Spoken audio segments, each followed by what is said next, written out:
estudyante. Yan, labasan na kasi ng mga estudyante. Ayan. 2:47 na. Marami ng tao. Traffic na naman. Kasi labasan ng estudyante. Ayan.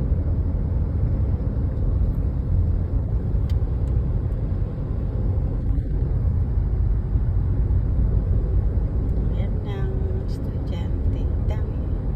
Iba-ibang ano yan. Iba-ibang lugar. Ay, iba o. Ayan na. Ayan na po mga kawaray. Ang mga service ng estudyante. Ngayong ganitong oras ang labasan ng estudyante. Nasaan na dito ang aking anak. Sana si Bunso.